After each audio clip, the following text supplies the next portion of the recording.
What's up, everybody? We are back. Ayo. Yo, Hey, welcome back to the Metalhead's Journey.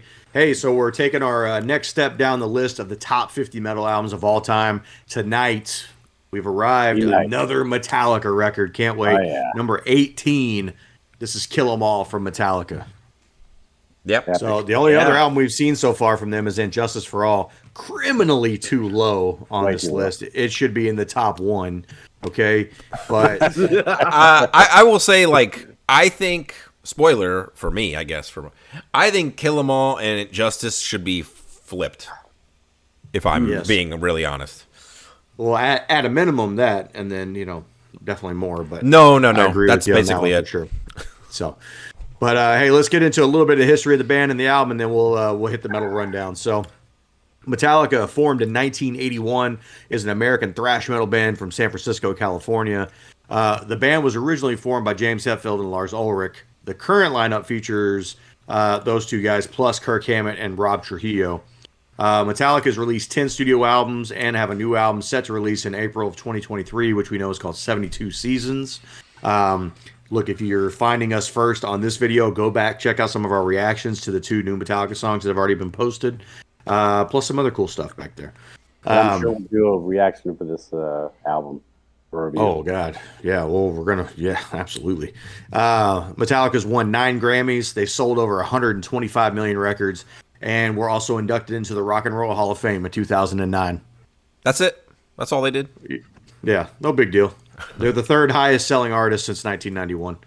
I mean, I did not do the legwork to get the other two, so don't ask. Look, Metallica. They only got the bronze medal. That ain't. Yeah. They might as well quit. So Kill 'Em All, released in 1983, is their debut studio album. This album peaked at 120 on the Billboard chart all the way in 1988. So 5 years later, this album actually peaked. The lineup for the record was set to feature Dave Mustaine on lead guitars, but he was dismissed from the band due to his issues with drugs and alcohol.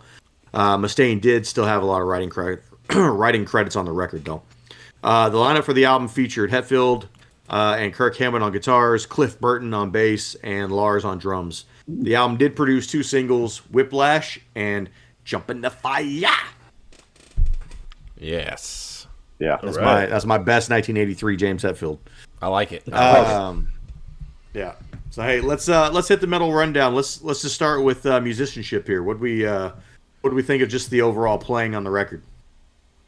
Let me just pop in here, guys. I'm gonna pop in my criticisms here. Well, first of all, Dave Mustaine is an awesome songwriter, as y'all can tell from this album. But my biggest criticism of David asked me a really good question. He was like, "Hey, man, do you hate? It's the vocals for me. I don't know what it is. It's like I have the that Jason thing for this album. I cannot stomach the vocals." And David, you asked me, "Hey, is it because you wish he sounded like he does, or because they're bad?" And I think it's just this expectation that I have of James, wanting him to have that, Black Album style voice over this, more amateur, younger style Metallica. So anyway, I don't know. Other than that, look, you can't really. Cliff Burton's awesome. Lars is great in this album. I talk a lot of shit about him, but hey, man, in the '80s, he was the fucking man. And Kirk Hammett's fucking awesome. Obviously, I love him, as y'all probably know from hearing me talk about him. So yeah. So look, full transparency, we've talked about this album before on a previous channel when we were going through Metalhead's journey through the Big Four thrash, and Adrian had some time to talk about how much he hated this record then. So the vocals are a hurdle for you, right? As you brought up, I mean, what about the riffs? Do you feel like are there riffs that stand out to you? Do you just feel like these riffs are throwaways? I mean, like. So that is another thing. I mentioned it just now. I just kind of feel like this is very, very amateur sounding. I don't know. And yeah, I would say the riffs are kind of throwaways for sure. I mean, look, the songs that stand out to me, we'll get into them, but Yeah. I don't know. None of these songs necessarily grab me by the balls like the rest of Metallica's music does. So, but I don't know. It's funny, right? Because I agree. I mean, I think there are some riffs on this album that are probably in the top 20 riffs of Metallica's history. I think hit the lights is a riff for me that stands out immediately. That's but interesting. but because I'm sure it's a low light. Anyway, No, it's because it's a um, highlight. oh, okay, good for you. But like, look, I think there's a feel to this record, right? It's, to your point, it's amateurish, right? It's full of energy. Um, I don't know. I just It's what think I think it's pretty refined for a first record when you go back and compare it to some of their contemporaries, like Anthrax's first record, which, I know, like Adrian, I know you ended up liking that one, and I know you guys liked Slayer's first record, Show No Mercy, which was really, really good, mind you. But I still think this like is a standout amongst those records. I think you preferred Show No Mercy, if I remember correctly, I think that's my favorite of the debut of the Big Four, Show No or Mercy. the Yeah, first four. Yeah, yeah. Yeah, I mean, for me, I overall, like, I really like this record. I think it's a very good record. I would not call this record great though. I think this record has got there's too many things. It's too much room to grow for me for this record, to truly call it great in a vacuum, right? Like, obviously, if we're gonna go down the road of influence and, like, what this record meant for thrash metal, like, yeah, if you want to go down that road, sure, you can call it landmark or whatever. But in a vacuum, would I call this record great? No. Musically, this is kind of like, this isn't, and I think maybe this is kind of what Adrian is saying, or at least this is kind of how I feel. This is Metallica before they've truly refined, right? This is not, this isn't Ride the Lightning where Metallica has turned their sound into a diamond. This is still coal, okay? This yeah. is still I mean, the raw material, and you can hear it in the songs, because I feel like this is Metallica before they've really decided on the direction, or really like discovered the direction that they wanted to take their music. Like, this is still them like wearing a lot of their influences on their sleeves, and like, I think there are several tracks that suffer from that, because there's a bit of a like identity thing, because like a lot of the songs are all about just like metal, headbanging, fast cars. well, And there's a very distinct punk vibe yeah, to the record as well in a lot of cases, where I feel like that's something that is absolutely not as evident when you get into Ride, Master, and definitely not on Justice. yeah. And specifically the lyrical content, I think this is like very, very much teenage James Hetfield here, Oh, yeah. all Drinking over this beers, record. going to shows, doing the thing. Yeah. The funny part is, and I didn't say this originally when we reviewed this, but is the only song to me that stands out lyrically as a more mature, like, I can tell that it was written lyrically later, is the Four Horsemen. Because that one is, they reverted the mechanics. They scrapped the lyrics for the mechanics and revamped the song, or just like added a bridge and changed That the was lyrics. a solid choice. And changed the lyrics for that song, I guess, to fit on the record or whatever. And lyrically, I think it's superior to anything else on the record, purely from lyrics. And it's criminal that Also- they don't play the bridge live anymore. That's like Yeah. super criminal. I mean, also the longest song on the record, so I think it's the most futurized style Metallica song Yeah. on the record, right? Yeah. Yeah. So like, to Adrian's point, I do think there are definitely some issues with the record, but musically, I think it's obviously a great foundation, and I don't hesitate when I say that this might be one of the most important metal debuts of all time, if not the most important metal debut, depending on how you are defining that, right? Yeah. What do you think, Fossil? As far as musicianship, I think it sounds fine. I can understand Adrian's situation with the vocals, because I mean, we're talking just a few years after his, he got hair on his balls. I mean, they're like all kids, and look, and this album sounds that way because there's very different sounds from song to song. It feels like these are songs that they've come up with over years, from say the time they were, I don't know how old they were when they got together, but you know, that time before you make that record, and then you kind of come together with these. Oh yeah, I like that song. If we ever make a record, we're gonna put that on the song, and then you get to the record, you have this record that sounds diversified. I mean, I'd imagine some of these riffs are written when they're like 15, Yes, even exactly. younger. Yeah, Like Hit the Lights was from like James Hetfield's band before Metallica with him and Ron McGovney from Leather Charm, right? Yeah. And then Jump in the Fire was Dave Mustaine's song from his band before he joined Metallica. So so as I'm a lot saying, of this stuff is an amalgamation of everything that was coming Exactly. up to it. Right? Yeah, James was 19 years old when this was recorded and released. Yeah, so I think this is a great record, especially considering it's a debut album. Yeah. I don't, Adrian, do you think, like, not to beat this to death here, but I guess I'm just so curious. Like, so what was the first Metallica song or album you heard? So believe it or not, well, so obviously just for the radio, a lot of Black Album shit I was familiar with, and a lot of some Load and Reload, and a lot of I heard that some of their covers from Garage Inc. that Bob Seger song, Turn the Page. Turn the Page. Yeah, I feel like I heard that song so many times, and I didn't know it was a cover as a teenager, and I just kind of thought that was representative of what Metallica was. So, I've said this before on the internet, but I'll say it again. My introduction to Metallica was fucking Saint Anger. Oh God! The words that came out of my mouth, Dave can vouch for this. We were in high school. Yep. Yeah, and I was in high school. Yeah, was Saint Anger is my favorite album. So, or I may have even said later down the line after Dave introduced me to more Metallica, Saint Anger is my favorite Metallica album. Yes, this is true. Like unironically, he said that. So do you think this is like the Randy Rhoads effect for Dave, where it's like, so you have this feeling of Saint Anger at the time, whatever you felt about Saint Anger as being really good. You probably heard Black Album and some other stuff before you ever made it to Kill 'Em All. So is it just like you'd had all this experience with the later, more refined version of Metallica that going back to Kill 'Em All, it was just like such a shock? Maybe. Yeah, pretty much. I mean, that's definitely what I think it is. But what's interesting is getting back to it after all this time, getting to the entertainment part of this, the metal rundown. Man, it was very interesting. I love the way you put this, Dave. You said they wear their influence on their sleeve. I think what I enjoyed going around this time, or this go around, was actually hearing that and recognizing the influences, like, fucking Motorhead.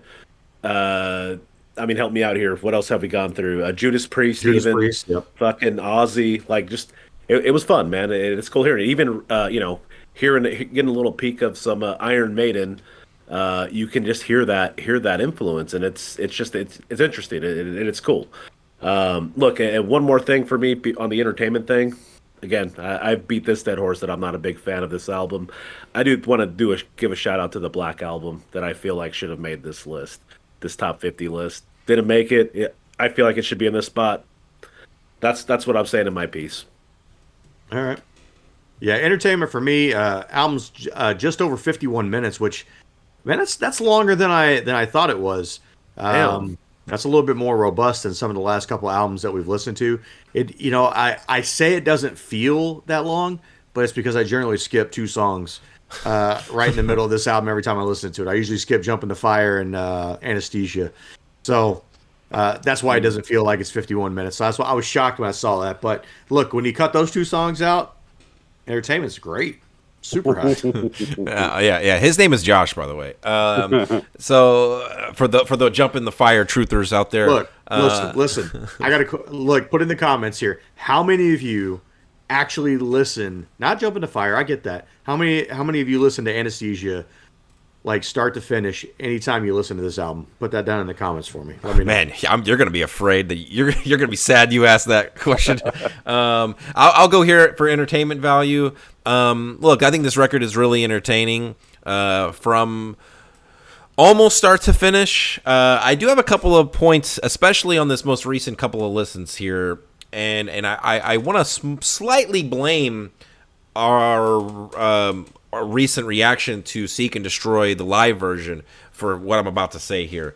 So I do agree with Josh ultimately. I think Anesthesia, Pulling Teeth, I think it's a cool moment that they gave Cliff when cause they signed him onto the band and they wanted to give him something. And the solo is great. I'm not shitting on it. Yeah, the solo is great, but I do tend to skip it in order to get to Whiplash. Like if I'm just listening to this album recreationally, right?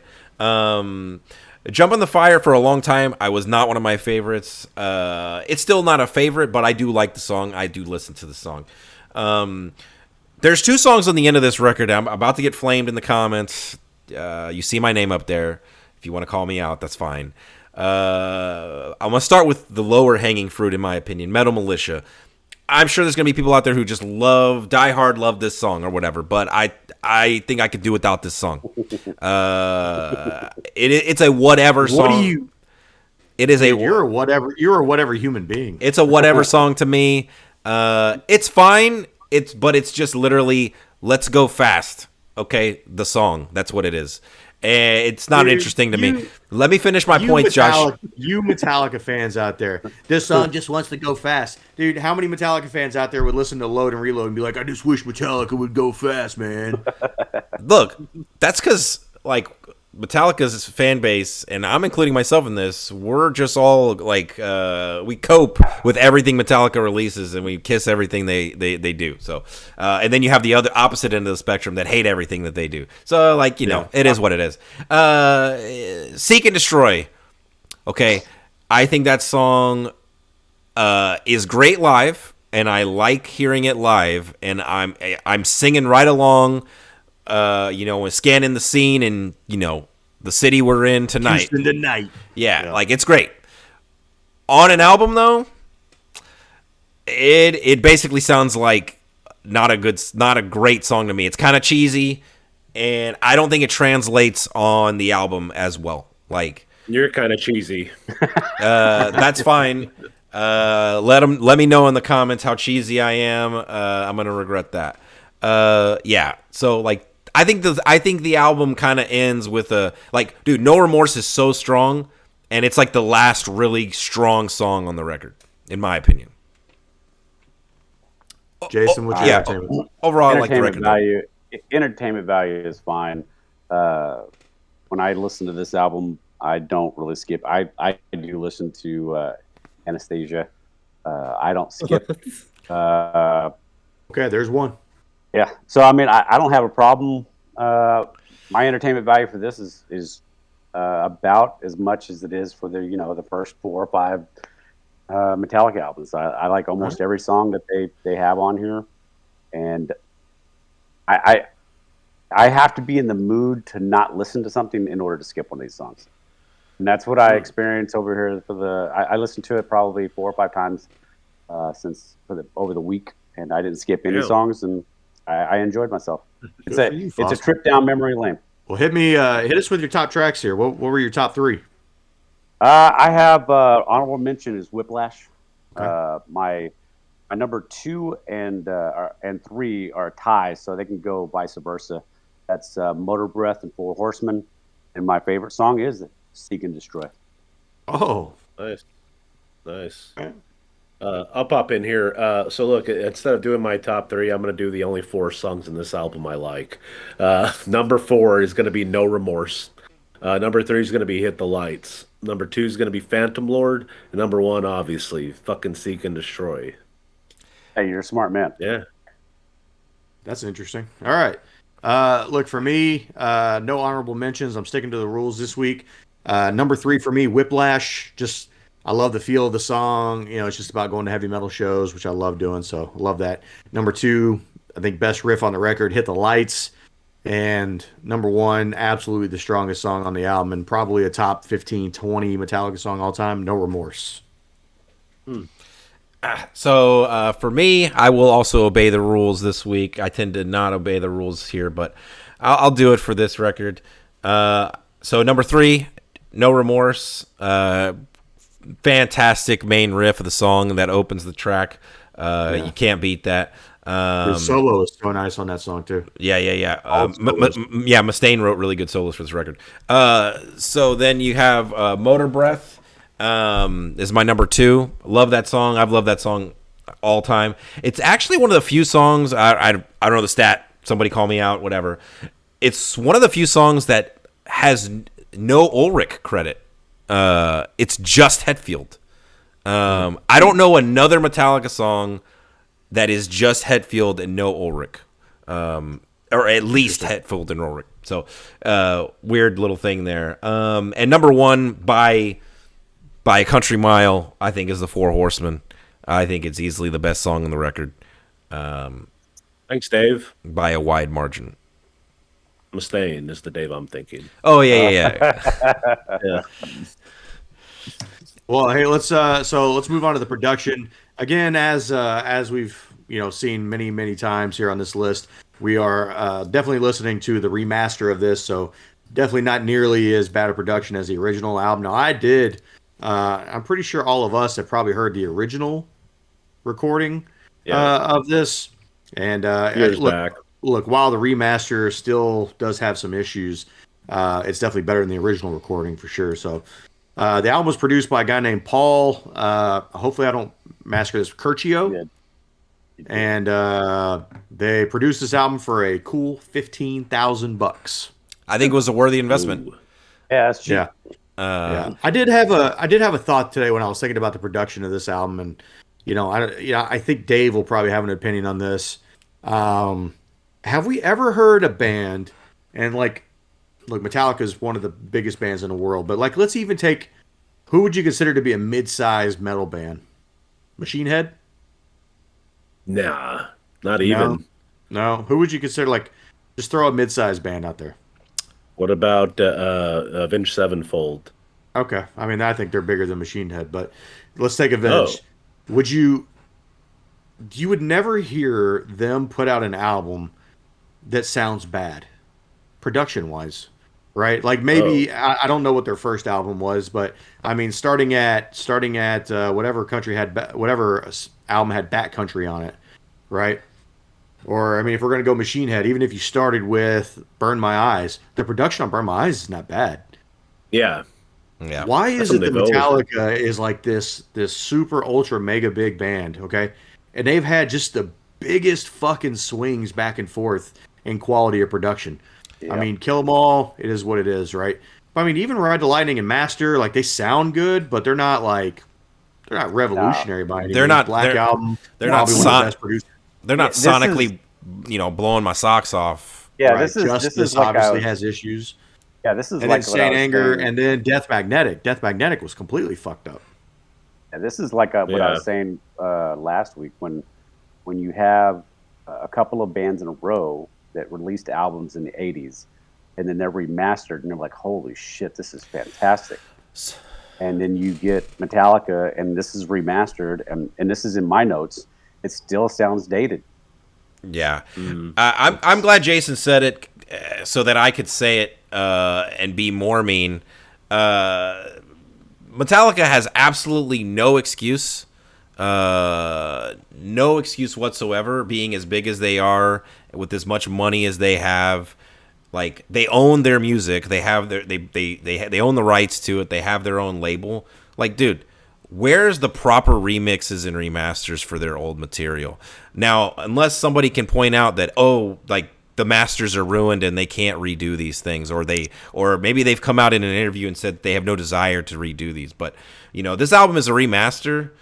But for me, imagine functionally, this sounds very almost indecipherably the same. It sounds exactly the same as the original to me. Or would you prefer them to completely re-record it? No. No, I don't want them to re-record it, but I mean, when you have... Are the original recordings so terrible that this is the best remaster they could do? No, that's no. Say for Death, for example, when they remixed it, I mean, it's fucking night and day. You can hear everything crystal clear and clean compared to before they remix it. There's so much studio magic they can do to this shit to make the original sound good. The only reason I'd be opposed to them redoing it is because of Cliff being on this album. Yeah, right? I mean, I don't want them to replay the music, but to Adrian's point, the amount of money Metallica has, and look, they would get a return on investment. They have the fan base they're the biggest metal band in the world, like of all time, right? So if they came out and said, "Hey, look, we've painstakingly, remixed and remastered, and this sounds like," I mean, dude, they could put out a 30-second snippet of like something like really good, and dude, they'd have everybody fucking creaming and pre-ordering the shit out of the record, right? Like it would be, absolutely. it would be instantaneous, massive success. Even me.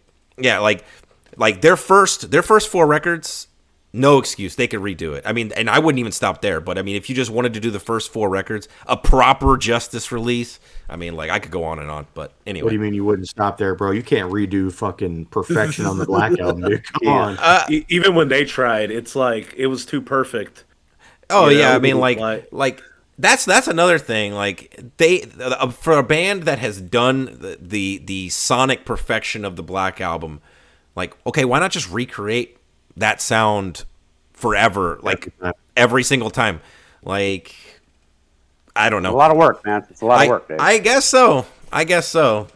But I just wonder, like, what's the power struggle in there that creates this constant issue with production? Like, I get it. Like Saint Anger was meant to sound like that. Like that was the goal.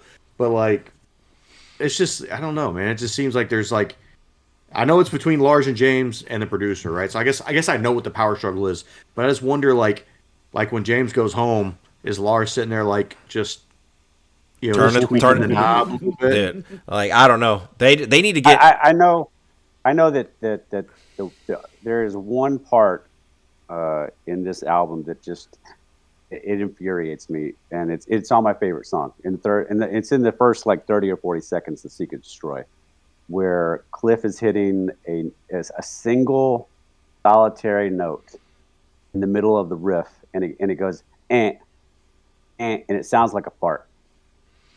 It just like there's like a fuck up they left in the album. No, I just think it's the way that the bass sounds, and it just sounds like shit. Just like the production is not good, so it sounds bad. Yeah, okay. And it sounds like a. In fact, one of them, it sounds like it's broken. It's just, it's just like, But again, I just got to get past that first like 35, 40 seconds. You could tell we've listened to this album about 1,000,000 times because we just spent longer talking about the production of that than we did the last 5 records put together. Look, full disclosure, before I get flamed in the comments, Metallica is my favorite band. I've been to see them live several times. I bought all their records, even if I have a streaming service, I buy the record anyway. So look, Metallica, I've been a fan of them since for the last like 25 years. You just want better. Yeah. Let's get into the legacy, Dave. Let's talk about the scores and everything. So look, Metallica, biggest band of all time. I love them. Like I mentioned before, this album, I think if you're looking at like landmark metal releases, how important a metal album is, this album absolutely is in like my Mount Rushmore. Probably a lot of people's Mount Rushmore of debut metal albums, right? I feel like even people that aren't big Metallica fans recognize the importance of this record. So as far as our rating system is concerned, just a quick little rundown of how our rating system works if this is your first time hearing us. So anything 5 or greater, it's a 1 through 10 system. Anything 5 or greater is a varying degree of a recommend. So for us, it's not like a 7 is an average review. So for us, about a 5 or a 6 is an average score. Anything less than 5 is a varying degree of we don't recommend you listen to it. So just keep that in mind when we throw out scores, and I'll throw out mine here. I think this is a great album. I like it mostly from start to finish. Again, there's a couple of songs that I skip these days, but overall, I'm good with it. I'm on a 7.4. All right, let me pop in here. So look, I think Bring this that time score around, down, Adrian. Man, I had more fun with this album than I've had previously. I still think it's my least favorite Metallica album, and I say this from the bottom of my heart. I'd rather listen to Lulu any day of the fucking week than this album. Anyway, I'm glad this album exists because if it weren't for this album, there wouldn't be the albums that precede it. So or Lulu, yeah. So I'm giving this a 5.5. Hey, welcome to the recommend. Into the recommend area. I'll go next. as far as the Cody, legacy, Cody Rhodes would appreciate that rating. Okay. yeah, as far as the legacy is concerned, absolutely, like Dave said, it's a stamp of approval for a debut album. Without it, you don't get any of the stuff that follows this. Without the success of this first one, long term, who knows what you get come the Black Album. And I would rather listen to this on repeat for the rest of my life than have to listen to Lulu one time through ever again. I gave this album a 7.9. Nice. There we go. Yeah, for me, I don't remember in what order I heard this. I mean, I know I started with the Black Album, and then I went to Master of Puppets, and I know that my digestion of this album was easier than Master was. I listened to Master once, I put it in my CD case, and I came back to it a year later. That was a mistake. I started. Listen, it was it was a mistake. I wasn't. You weren't ready. You were weren't ready. Conversation for a future record, but I wasn't ready for it yet. Okay, but I know I hit Kill 'Em All at some point, and I remember immediately liking Kill 'Em All more than I liked Master at the time.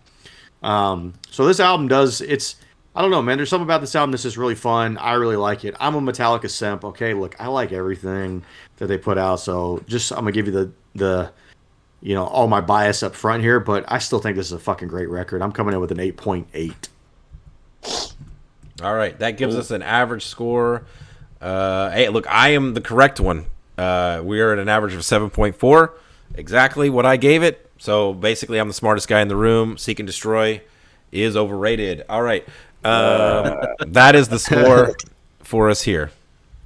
What is that? Oh, and hey, it does belong on the list. Yeah. I put in yes for all of those questions because And obviously, I love Metallica, so I'm going to listen to all their shit. So yeah, even 72 seasons, even 72 seasons, yes. Well, hey, dude, what a good album. Coming up next time on the show here, we're going to have the number 17 album. That's going to be the album Iron Maiden from the band Iron Maiden. So hopefully that's gonna look good, and we should have a reaction video for Running Free coming out later in the week there. unless it gets blocked by YouTube.